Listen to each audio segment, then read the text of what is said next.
middle school science experiment saved my life. One morning in 1991, this boy, he was 12 years old, and him and his classmates went into science lab where the teacher was about to demonstrate a physics experiment using a block of ice. This boy didn't care much for physics, or science in general, or math, or English, or history, or anything. He doesn't care about school, not one bit. And I can say this about him because this boy was me. But the experiment he witnessed that day was so fascinating that it ended up saving my life. And I'll tell you right now that that sounds a lot more dramatic than it is. It's not really, he didn't save my life. It's just sometimes when you're under a lot of pressure, you tend to over-dramatize things. So fast forward, it's 2002. I still have hair. I'm 23 years old. I'm in university. I didn't care about school back then, and I don't care about university now either. I'm skipping all my classes. I don't go to class unless the professors tell me I'm going to drop you from the course if you don't show up, then I show up. Or when there's exams, because if you don't take the exam, they automatically give you an F. So I go and I take the exam and get the F with my own hands, because that's my style. In the evenings, I wasn't doing any homework, I wasn't studying, and I switched majors 3 times at university, hoping to find the easiest, most effortless path to a degree, and that never happened. As a result, my relationship with my family and my parents suffered. I was avoiding them like crazy because every time we'd sit together, they'd want to ask about my university, and I'd lie, and I'd say, I'm graduating soon, everything's okay, it's all on track, don't worry, Mom and Dad. And so slowly and slowly, I just stopped talking to them. And this worked for me for a while. It worked miraculously up until one day that year when everything came crashing down on my head. It was that summer of 2002 that one day, randomly, my girlfriend breaks up with me. It's okay. After 3 years together, she, out of the blue, dumps me in the middle of summer vacation. Like, who does that to a person? 2 days later, I'm still heartbroken. I receive a letter from my university telling me that they've decided to break up with me as well. After 5 years together, they decided to drop me from the university because of my poor academic performance. So now I had to go and tell my parents that I'd been lying to them all these years, that I'd wasted their money, and that I've been a con man all this time. So first I lost my relationship, then I lost my university, and then I lost the trust and the respect of my parents. And finally, I lost my freedom. Because now that I'm not enrolled in university, it means I must report for military service in my country. And that's 1 year of military duty that I cannot avoid. And without a university degree, I would come in as a very low-ranking soldier, and this was going to be terrible. So suddenly, finding myself in the middle of all this crisis, all these things tumbling on my head, I said to myself, Rami, something has to change. You just can't keep doing what you're doing. You have to change. And then I did the one thing I know how to do, nothing. I did nothing. I gave up on myself, I packed a small bag, and I ran away from home. I took an apartment, a small, dirty, and dark apartment, and I stayed there with my sadness, and I said horrible things to myself. I said, Rami, you don't deserve love, you don't deserve a degree, you don't deserve a family, you screwed up. And you see the drama I'm telling you about, 23-year-old drama queen. So I'm sitting there in that sadness, and I'm reminiscing about times when my life was easier, when I didn't have so much to worry about. And I remembered that 12-year-old boy, and he reminded me of the science experiment, and I'd like to share that with you today. Our physics teacher was showing us a property of ice.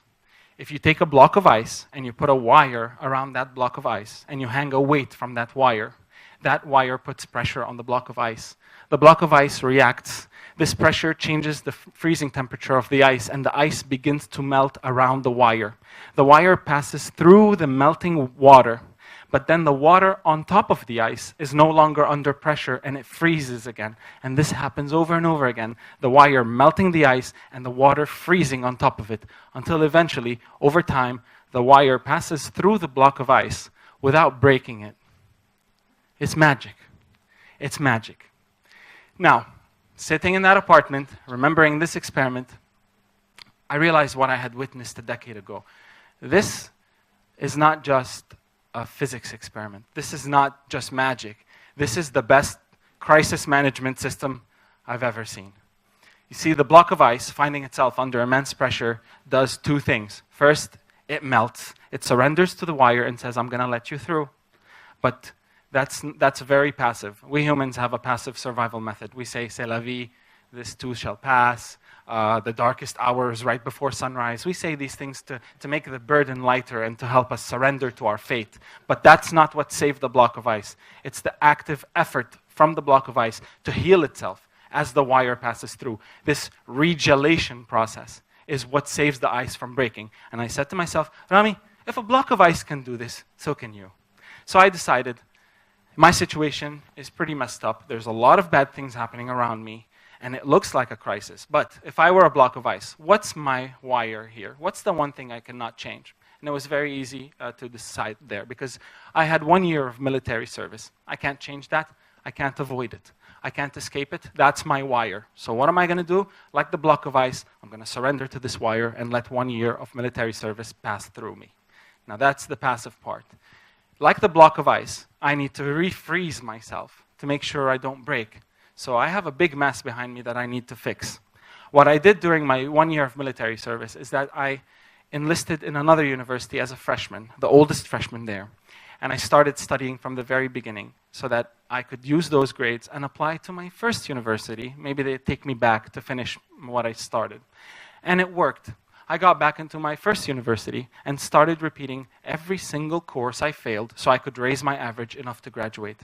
Now I needed to heal my relationship with my parents, so I started spending more time with them, and I started speaking openly with them. I gave them my passwords to my university records so that they could access them and they could call my professors whenever they want. I needed to fix that trust, and it kind of worked. Eventually, I got my degree.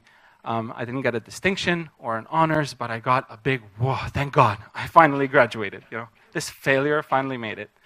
As for my ex-girlfriend, no. We never got back together, but you can't fix everything. Some things just, they break. So my story with ice doesn't end there. As when I started my career and my family and life in general, you never run out of pressure or crisis. On a daily basis, very regularly, I have to deal with pressure and I have to deal with crisis. And on a daily basis, I remember that block of ice and I remember the regelation process. And I've turned that into a system that I use on a daily basis with myself and with my family and with my team. And I gave that system a name, ICE. So I'd like to share that system with you today. Next time you find yourself under pressure or in a crisis, remember that it's all about your perspective. It's worth to stop and to take a deep breath and just look at your situation and reframe it using 3 simple steps. If you were a block of ice, identify the wire. Let's say my deadline is tomorrow, me and my team, our deadline is tomorrow. We've not started the presentation. The deadline's going to come. We have nothing to show the client. They're going to send an angry email. We're going to lose the account. I'm going to lose my job. That's how we think at work every day. But if you stop and think, what's the one thing that's my wire and I cannot change? It's the deadline. The deadline is tomorrow. That's going to come. That's your wire. Next, you commit. Surrender to the wire. Like the block of ice, you have to let it pass. The deadline is tomorrow. Make some coffee. Get ready not to sleep tonight. Tomorrow is going to come, and it's going to pass through. It's going to happen. And so far, this is passive. The third and most active step is engage. Identify what constitutes the healing for you if you were the ice. What needs to be done in order to survive? In this case, in this example, I need to do my research, I need to identify some insights, design the template for the presentation, do a flow, etc. Identify the tasks, put them one by one, and start tackling them with your team or by yourself, one by one, while the wire is passing through. And the next day, when the deadline comes, you'll have something to show. Now, reality check, this is real life, this is not a fairy tale. The next morning, you're going to be very sleepy, you're going to have a presentation that's half-baked, and it's not pretty. But this system is not about perfection. The system is about survival and sanity. You see, if we look back at the block of ice, we'll notice something remarkable and worth noting. Right down the middle of the block of ice, right there, is a scar. That scar is a souvenir. It's a reminder that the block of ice melted and froze, and melted and froze over and over again, healing itself while the wire passed through it. A souvenir that it survived the wire. The block of ice is not perfect, but it is whole. Thank you.